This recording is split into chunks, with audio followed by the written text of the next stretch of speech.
नमस्कार। प्रस्तुत है आज का चिंतन।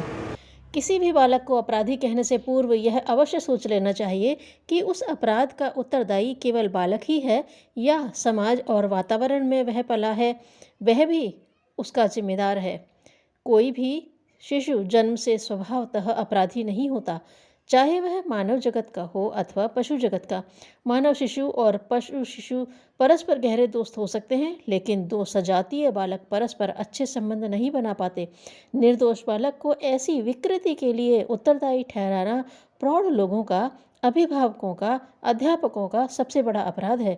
बिगड़े हुए बच्चे या समस्या मूलक बच्चों का अध्ययन करते समय हमें एक बात ध्यान में रखनी चाहिए कि कोई भी शिशु एक विशिष्ट वातावरण में जन्म लेता है और उसे वातावरण की भाषा एवं व्यवहार का कुछ भी ज्ञान नहीं होता।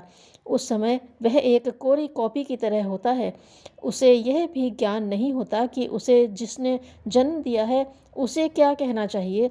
उसे जो कुछ सिखाया जाता है उसे ही सीखता है, और जो कुछ सीखता है वह वही होता है जिसे वह अपने चारों ओर होता देखता है। व्यक्तिगत संपत्ति के सिद्धांत पर संगठित राजनीतिक और आर्थिक ढांचे वाले समाज में यह बात तो साफ तौर पर स्पष्ट होती है कि एक मनुष्य दूसरे मनुष्य से जिस संबंध सूत्र से जुड़ा होता है वह स्नेहिल या प्रिय कतई नहीं होता। इसके विपरीत यह संबंध दुखदायी और अपमानजनक होता है। मनुष्य मनुष्य के बीच आर्थिक खाई इतनी अधिक गहरी है कि उसे कोरी भावुकता, दिखावटी प्रेम या सम्मान से नहीं भरा जा सकता। आज की परिस्थिति में एक मजदूर अपने मालिक से प्रेम नहीं कर सकता, एक क्लर्क अपने बॉस की चापलूसी भर कर सकता है, मगर सम्मान नहीं। वह हो भी कैसे सकता है? सच्चे मानवीय व्यवहारों या संबंधों का आदान प्रदान तो दो समान स्तर के मनुष्यों में ही हो सकता है। यदि दो मनुष्यों के संबंधों का कारण आर्थिक नहीं तो वह संबंध मानवीय और सच्चा तो होना ही चाहिए। इसी आर्थिक अंतर को समाज की बस्तियां, स्कूल और सरकारी संस्थाएं व्यक्त करती हैं।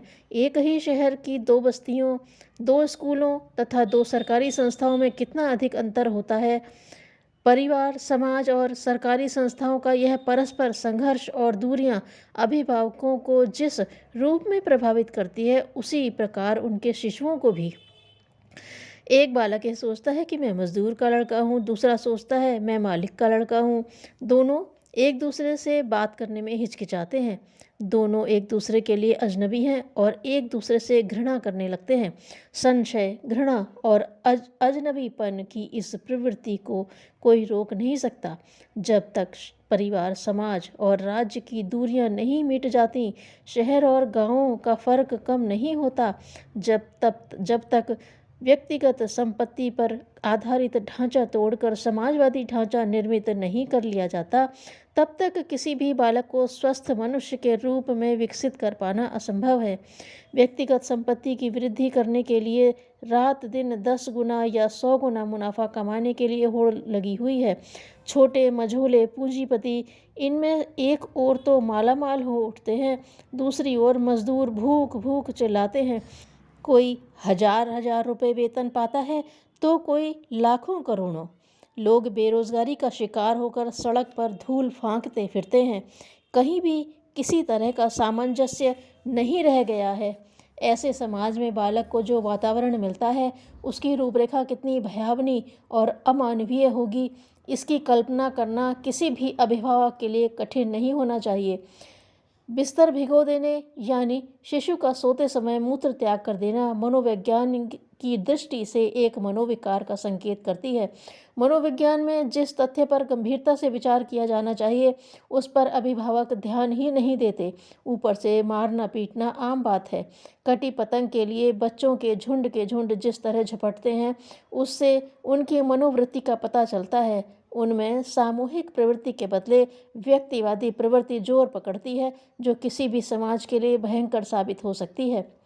यदि समाज में से बाल अपराधों को मिटाना है तो इस ओर पहले उनकी अभिभावकों को बढ़ना चाहिए।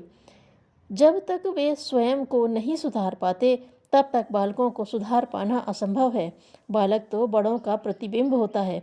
जैसा बड़ों को करता देखता है उसी की प्रतिछवि उसमें दिखाई पड़ती है।